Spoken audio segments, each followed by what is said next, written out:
welcome back to Flint Creek Transport. This truck number 143, is getting ready to go in for a paint job. Here at the end of September, beginning of October is when this thing is gonna schedule to go in, and just a couple things that we're gonna do, and I thought I'd go over it with you guys and just show you.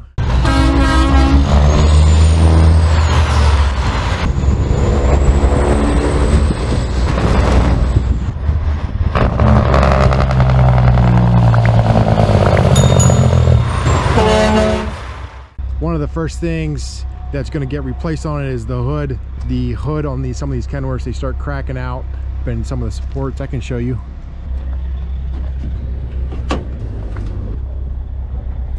See if I can get up here.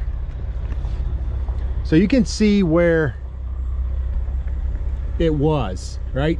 The cables, springs, and where it was cracking. So that had to get changed. Some of these plastic hoods, they crack out. And then also another bad spot is down in the corner, both sides. So right in there starts to crack. Over on this other side, kind of the same. This side's a bit worse. It's actually cracked in there. This hood we'll keep around as a spare. It's still good enough to be for a spare, so here goes truck 125.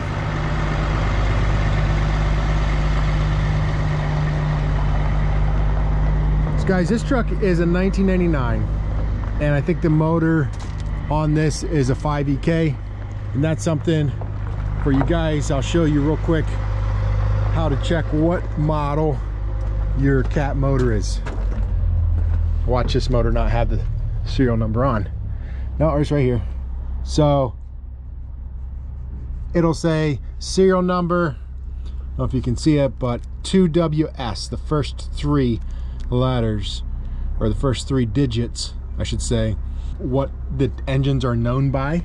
There's 2WS, 5EK, 1LW, 6TS, 6NZ. There's a lot of different motors. 2WS was a great motor, and I'd say the 2WS is my favorite motor.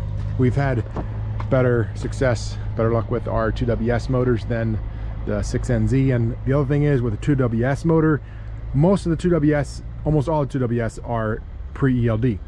6NZ motor therefore is not pre-ELD. There's a couple of them out there that are pre-ELD, but not many at all. Let me show you guys this frame.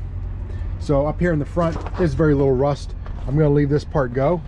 In the back, it's a little bit different story. You can see a lot of this paint is coming off. We're starting to get rust along here. You can see pretty much a lot of that paint is off. In through here, it's not terrible. There's definitely, we have trucks in the fleet that are worse than this. You can see a lot of that rusting pretty bad. So they're gonna take the tanks off, basically start underneath the sleeper and the whole way back, get a nice clean paint job on there, and then they're also gonna paint the cab and the sleeper. So my thinking is, well, I should start out, this truck is a 1999. I'm gonna double check that. So yeah guys, this truck is a 1999, and that means it's 22 years old. You think, is this 22-year-old truck worth a paint job and a frame paint? I mean, we're probably gonna get, I don't know, to do the frame paint, 15, 20 grand, somewhere in there. It just depends what all he runs into. Is it worth it? That's a big question. Well, unfortunately here in upstate New York, we have to keep these frames clean if we want to keep the trucks around for a long time. This frame is still pretty decent. Not going to take a lot of work to get that back looking real nice again, and this is getting repainted. This truck was a truck we're going to keep around. It's a 1999 pre-ELD, pre-emission. That's the most important part, pre-emission. And these trucks are very dependable, reliable. So this truck is going to be hanging around here for a long time. My goal anyway. When you got a yellow motor, 13-speed transmission, you can't go wrong. So this truck's staying around. We're obviously got a bunch of holes to fill in on the cab. You can also see with this truck, actually the paint job on this truck is not terrible. Some of our trucks, it's a lot worse right in here, but this had those panels on. Those panels are off, obviously. That's got to get painted. It's going down to Pennsylvania. Guy has it scheduled in.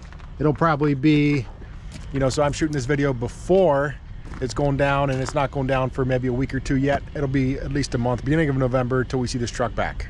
While it's in the shop, we might do a few other things to it. Didn't say anything about air ride, did I? So we'll see. I'll show you guys when it comes back. I'll do a little walk around, give you guys a look at what it looks like when it gets back. And the color we're gonna do on that truck is, guess what? Canyon blue, just like the one over there, truck number 144. My truck's parked way over there. I gotta walk up here. Reason being, asphalt. So they're putting down some asphalt here. Therefore, I gotta park way out back. All the employees are parking out back. So a little more exercise, running back and forth. Don't hurt me though. I'll give you guys a little look at what's going on.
I don't know how many of you follow me on Facebook or Instagram, but on Facebook I just did a post in regards to John Risser. He was a fellow trucker that was killed about a week and a half ago. He was down in, I think, Maryland or West Virginia is where it happened. Come around the corner, slid off the road, went down a bank, and the truck crashed and burned. He got trapped inside. You know, I don't have a lot of details so far. His body has not been released yet, and they're just kind of waiting for the funeral, stuff like that, until everything gets released. Very tragic, very sad. The oldest child is, I think, 18 years old, and a family of 6. So it's crazy, unbelievable. I met the guy through school functions. I talked to him on the phone multiple times. Not that I knew him very well, but he was about my age. I think a little bit older than me. Wonderful guy, compassionate, caring, and it's just sad to see a guy like that go so quickly. Sad, and I tell you guys, go home, hug your family. You never know. Live each day to the fullest, and most importantly is that we are ready to go. We never know when it's going to be our last. I will post a link to the John Risser family GoFundMe page, and if you can help them out, would be appreciated. If not, at least say a prayer for the family. That would be appreciated as well. I'm sorry to end this video on a sad note, but I want to make sure that we live our lives to the fullest and we have a good time here. Take good care of your friends and family, and you never know when it's going to be your last day. Thanks so much for watching the video. We'll see you in the next one. Peace out.